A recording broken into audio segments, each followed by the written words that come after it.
Hey Canva lovers! Welcome back to Canva Quick Tips, your fast and fun guide to mastering Canva in no time.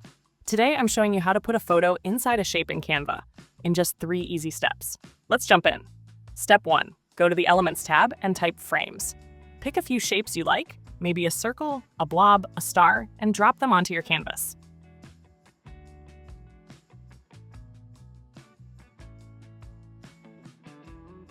Step 2.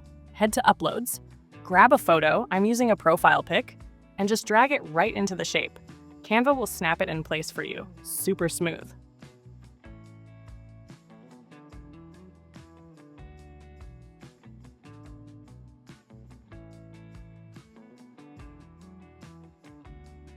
Want to tweak the position?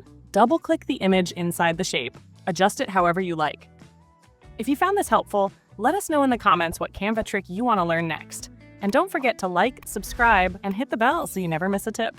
See you in the next one.